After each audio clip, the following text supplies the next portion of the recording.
Hello students, let's see the question. So the question says what differs in a pair of isotope. तो isotope क्या चीज होता है? Isotope basically क्या होता है? सेम एलिमेंट के पेयर ऑफ एटॉम्स होते हैं. सेम एलिमेंट होता है ये, जिसमें डिफरेंट मास नंबर रहेगा. तो एक एग्जांपल हम ले लेते हैं, जैसे कि हो गया आपका 35Cl एंड 37Cl. एक और एग्जांपल भी ले लेते हैं, जैसे कि हो गया 16O एंड 17O.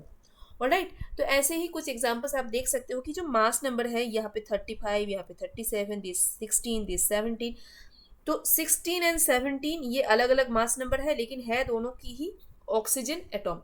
वैसे ही क्लोरीन का भी आप देख लो, दोनों ही क्लोरीन के ही एटॉम है, सेम एलिमेंट का एटॉम है, लेकिन इसके मास नंबर डिफरेंट है. तो चलो ऑप्शन में देखते हैं. सबसे पहले ही आपको आंसर मिल जाएगा, option E is your answer. Mass number differ हो जाता है. बाकियों को भी देख लेते हैं. एटॉमिक नंबर डिफरेंट नहीं होता है, क्योंकि अगर सेम एलिमेंट होता है तो नंबर ऑफ प्रोटॉन सेम होता है.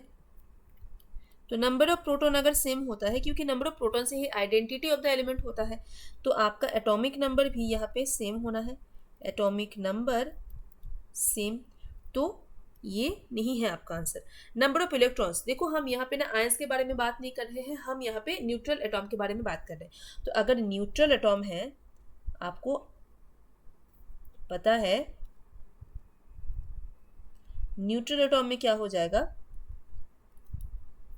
Number of protons is equal to number of electrons.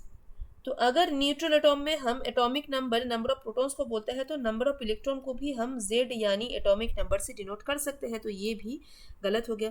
Number of shell भी अलग नहीं होगा, क्योंकि shell basically number of shell कैसे होता है, कितना इलेक्ट्रॉन्स है उसके ऊपर डिपेंड करेगा, क्योंकि इलेक्ट्रॉनिक कन्फिग्रेशन से ही हम कितना नंबर ऑफ शेल प्रेजेंट है वो बता सकते हैं. तो क्योंकि इलेक्ट्रॉन का नंबर सेम है, तो इलेक्ट्रॉनिक कन्फिगरेशन भी सेम होना है, और इसी चलते नंबर ऑफ सेल्स भी सेम हो जाता है. तो ये भी आपका आंसर नहीं है. आपका आंसर होता है option A, mass number. I hope ये समझने में आपको कोई डिफिकल्टी नहीं है. Thank you so much.